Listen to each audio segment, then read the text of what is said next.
Hello बच्चों, let's see the question.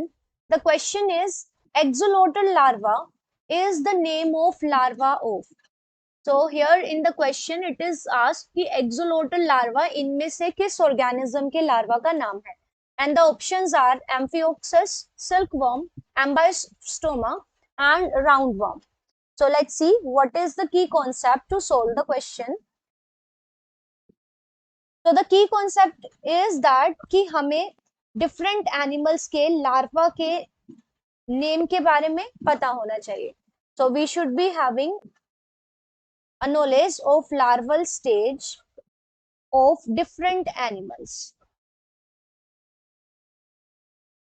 तो हम इस क्वेश्चन को इजीली सोल्व कर पाएंगे.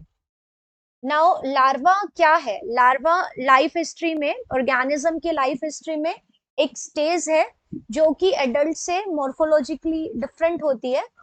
And zygote then matures into the embryo. zygote से एम्ब्रियो बनता है. अब एम्ब्रियो डायरेक्टली एक एडल्ट जैसी शेप ना लेके एक डिफरेंट फॉर्म में कन्वर्ट हो जाता है जिसे हम लार्वा कहते हैं. Larva then changes into the adult. So larva और adult are morphologically very different forms. So अब जो एक्सोलोटल लार्वा की बात हो रही है वो इनमें से किस ऑर्गेनिज्म का लार्वा है? Let's see that. So exolotal larva is the larval stage present in the life of the salamander, and the salamander is Ambiostoma. So Ambiostoma, it is commonly known as the tiger salamander. इसको हम tiger salamander इसलिए बोलते हैं क्योंकि इसकी body पे tiger के जैसे स्ट्राइप्स और मार्किंग्स होती है. So it is known as tiger salamander. And this is a member. Salamanders belong to the class amphibia. So Ambiostoma is an amphibian and it is found in the mountain region of Mexico. So ये आपको Mexico वाले reason में देखने को मिलती है. अब इसका लार्वा कहलाता है axolotl larva. And one very important जो चीज है इसके बारे में, इस लार्वा के बारे में, that it shows neoteny. Now what is neoteny? कि जब पानी के अंदर आयोडीन की कमी हो जाती है, लार्वा को एडल्ट में कन्वर्ट होने के लिए चाहिए थायराइड हॉर्मोन्स, और थायराइड हॉर्मोन्स के बनने के लिए आयोडीन की जरूरत पड़ती है. तो जब पानी में आयोडीन की डेफिशिएंसी हो जाती है तो there will be no metamorphosis. So in absence of iodine there will be no synthesis of iodine thyroxine hormone.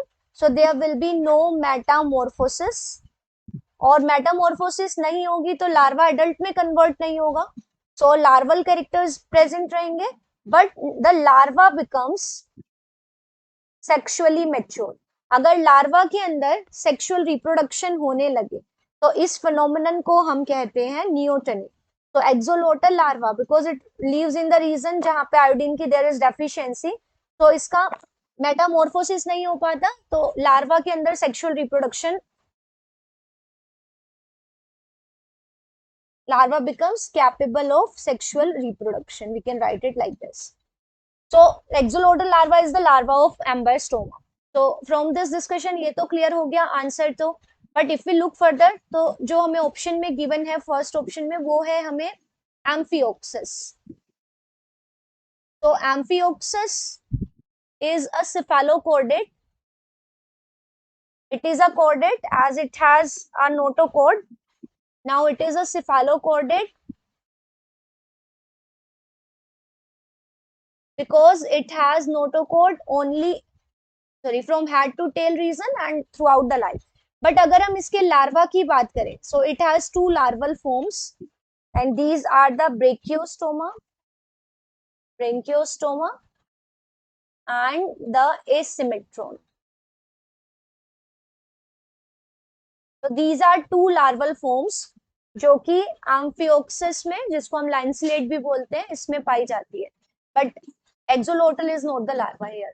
दूसरा है silkworm. Silkworm, this is a moth जिससे हमें सिल्क ऑब्टेन करते हैं. सेरिकल्चर में हम इसे यूज करते हैं और सिल्क वर्म के लार्वा को हम कैटरपिलर कहते हैं. So the larva of a silk worm is known as caterpillar. So it is also discarded. Third है Ambystoma, this is correct one. और जो नेक्स्ट ऑप्शन है वो है round worm.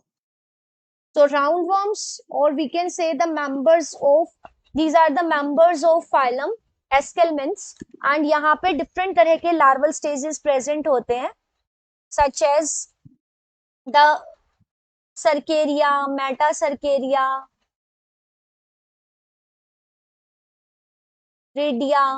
So there are several larval forms here, but Branchiostoma. So Branchiostoma is the larva of Amphioxus. Caterpillar is the larva of silkworm. Metacercaria, Redia, Cercaria, these are the larva of roundworms.